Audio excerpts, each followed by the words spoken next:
பாரதிய ஜனதா கட்சியை பொறுத்த மட்டிலும் என்னுடைய தேசிய ஜனநாயக கூட்டணியுடைய தலைவராக அண்ணன் EPS அவர்கள் இருக்கிறார்கள். அவர்கள் இங்கு மாண்புமிகு உள்துறை அமைச்சர் அமித்ஷா அவர்களை சந்தித்து பேசி இந்த கூட்டணியுடைய தலைவராக அறிவித்திருக்கிறோம். அதே நேரத்தில் அம்மா மக்கள் முன்னேற்ற கழகத்துடைய பொதுச் செயலாளர் மதிப்பிற்கு மரியாதைக்குரிய திரு TTV சார் அவர்களும் பாராளுமன்ற தேர்தலிலிருந்து தொடர்ந்து எங்களோடு பயணித்துக் கொண்டிருக்கிறார்கள். நீங்கள் OPS மட்டும் கேட்டிருக்கிறீர்கள். அண்ணன் TTV சார் அவர்களும் எங்களோடு தொடர்ந்து பாராளுமன்றத்திலிருந்து இன்று வரையும் இருந்து கொண்டிருக்கிறார்கள். எங்களை பொறுத்தவரை வலுவான கூட்டணி அமைக்க வேண்டும் என்றுதான். ஏனென்று சொன்னால் இந்த திராவிட முன்னேற்ற கழக அரசு சொத்து வரி உயர்வு, மின்கட்டண உயர்வு, பாலியல் வன்கொடுமைகள், அது மட்டுமல்ல சட்டம் ஒழுங்கு பிரச்சனை, கள்ளச்சாராயம், போதை மருந்து பொருட்கள் நடமாட்டம் அதிகம், சட்டம் ஒழுங்கு சரியாக இல்லை. இதையெல்லாம் நாட்டு மக்கள் பார்த்து கொண்டிருக்கிறார்கள். பொதுவாக ஒரு ஆளுங்கட்சின்னு சொன்னால் ஆன்டி இன்கம்பன்சின்னு இருக்கும். ஆனால் ஒரு 5%, 10% இருக்கும். இன்னைக்கு 100% ஆன்டி இன்கம்பன்சியோடு இருக்கக்கூடிய ஒரே ஆளுங்கட்சி நமது திராவிட முன்னேற்ற கழக அரசு. அது மட்டுமல்ல, தொழிற்சாலை கொண்டு வருகிறோம்னு சொல்லி வெளிநாடுகளுக்கு முதலமைச்சர் போய் கொண்டே இருக்கிறார்கள். ஆனால் நாங்கள் அது குறித்து ஒரு வெள்ளை அறிக்கை கேட்டோம். அமெரிக்காவுக்கு போய் தொழிற்சாலை கொண்டு வந்தோம், 7,000 கோடி என்று சொன்னார்கள். ஐரோப்பாவுக்கு போய் 7,000 கோடி என்று சொன்னார்கள். ஆனால் வெள்ளை அறிக்கை கேட்டால் அதற்கு இன்று வரை பதில் இல்லை. இப்பொழுதும் வெளிநாடு போயிருக்கிறார். அது வெற்று, அது ஒரு அறிக்கையாக தான் வரும் என்று நாங்கள் நினைக்கிறோம்.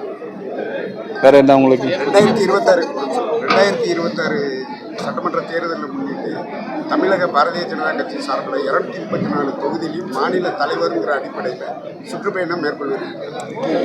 நாங்கள் ஏற்கனவே 5 பாராளுமன்றத்தினுடைய பூத் கமிட்டி கூட்டம், கிட்டத்தட்ட அதில் 30 பாராளுமன்ற தொகுதி.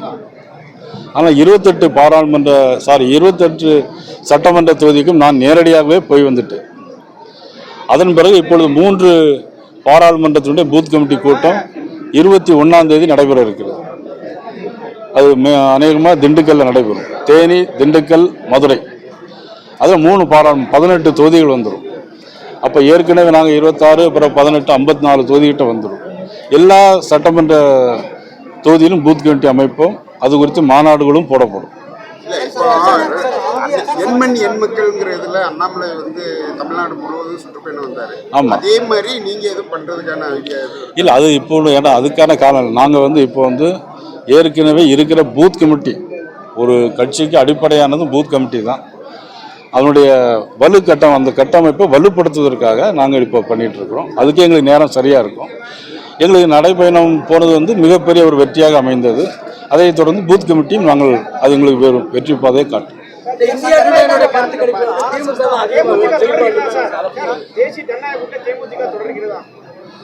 இல்லை, அது குறித்து இனிமேல் தான் பேச்சுவார்த்தை நடக்கும். ஆமாம், நீங்க காசு கொடுத்து எழுத சொன்னா எது வேணாலும் எழுதலாம். கருத்து திணிப்பு தலைவர் இல்ல காசு கொடுத்து எழுதக்கூடிய நாங்களும் ஒரு கருத்து கணிப்பு எடுத்திருக்கோம். அதுல 234 தொகுதி எங்க கூட்டணி ஜெயிக்குன்னு வந்திருக்கு. அது உங்களுக்கு காட்டட்டுமா? அதாவது ஒரு சாரா என்ன சொன்னா, கல்லூரி கிட்டதுல தவறு இல்லை, ஏன்னா படிப்புக்காக தான் அப்படிங்கிறாங்க. அது கோர்ட்ல கூட பிரச்சனை இல்லை சார். ஆர்எஸ்எஸும்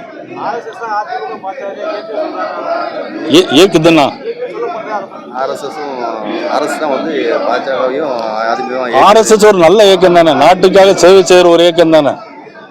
100 ஆண்டுகள், அதாவது மதிப்புக்குரிய திருமாவளவனே சொல்லியிருக்காரு, ஆர்எஸ்எஸ் மாதிரி ஒரு கட்டுப்பாடான இயக்கம், ஒரு சேவை செய்யக்கூடிய இயக்கம் எதுவும் இல்லைன்னு அவங்களே சொல்லியிருக்காங்க. அந்த மாதிரி ஒரு நல்ல இயக்கம் ஏதோ பின்னணி பண்ணால் நல்லதுதான். இப்போ கேரளாவில் நிலச்சரிவு வந்தாலும் சரி, அல்லது எந்த இடத்துல மலைச்சரிவு வந்தாலும் சரி, அதற்காக தேசத்திற்காக முன்ன போய் நிற்கிற உதவி செய்கிற முதல் இயக்கம் RSS இயக்கம் தான். பிளே ஸ்டோர் மற்றும் ஆப் ஸ்டோரில் இருந்து பாலிமர் செயலியை QR கோடு மூலம் பதிவிறக்கம் செய்யுங்கள். செய்திகளை உடனுக்குடன் பெறுங்கள்.